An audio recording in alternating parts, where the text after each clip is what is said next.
Okay, Stanley, we're gonna do a little walk down memory lane here, if you will, here in Arizona Stadium. Obviously, you've played multiple games here, multiple memories that you will have for the rest of your life, moments that will pretty much make you who you are in your future. So, as we are right here walking down the straight in the middle of the stadium, what do you think of first?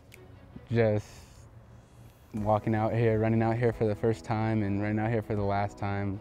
Just the growth, the amount of growth I had from 2017 to now, and just being able to play on this field and practice on this field day in and day out with all my teammates and the different coaches that I've had, and it's been a great experience. You've had your family come to most, if not all, games here, right? Yeah. Yeah? Where do they normally sit?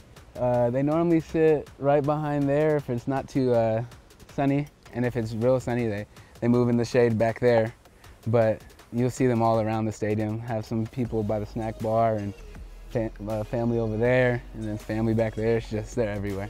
What kind of emotions do they have knowing that they have watched you play your last game in the stadium? Bittersweet, I would have to say. My dad, Wildcat till he dies, so he hates to see me go, but he knows that I have some things planned for the future, and they're pretty excited about that. All right, as we're looking this way, that corner of the end zone, what's the first thing you think of?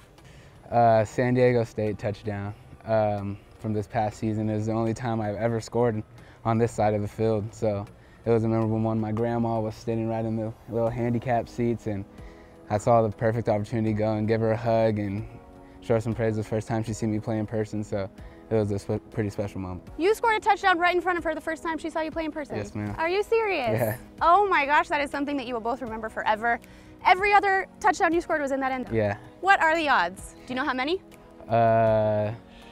Maybe 6. Okay. 6 and 1, and then a couple touchdowns at the away games. Wow, well, I know we've got the shot of you making that touchdown against San Diego State, and that's a good clip you'll have forever. Yeah. Also, that's one that we cherish a lot here. Okay, what about the locker room? What's the first thing you think of when you think of the locker room? Just music playing, people complaining about what kind of music is playing, or people joking around and just being around the teammates all the time. Just, you never walk in, there's never going to be a dull moment in the locker room. All right, so who gets to choose the music that plays?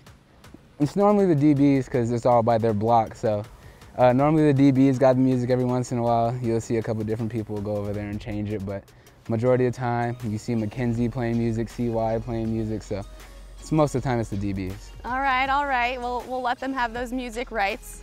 I mean, next year, you know what guys are probably going to stay, what guys are probably going to leave. What do you think the biggest change is going to be next year for this team when you come back and watch them?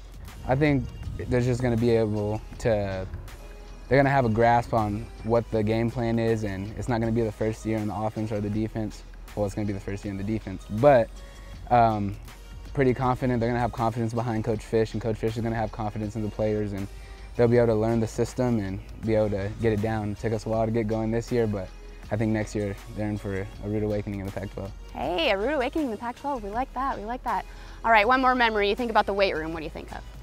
Just going from 157 pounds to 185 in a 4-year span. I mean, strength coaches like Coach Tio, Tiger, LB, and all them, they put in the work this year, and I gained probably 10 to 15 pounds with them. So that would be like my biggest memory, just PRs and gaining weight and all the personal records that I set for myself inside of there.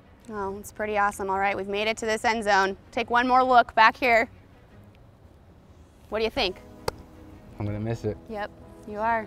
Well, we're gonna miss you a lot. Yes, ma'am. You're a big part of this team, but we know that you have a very bright future, so we're very happy for you. Thank you. You're welcome.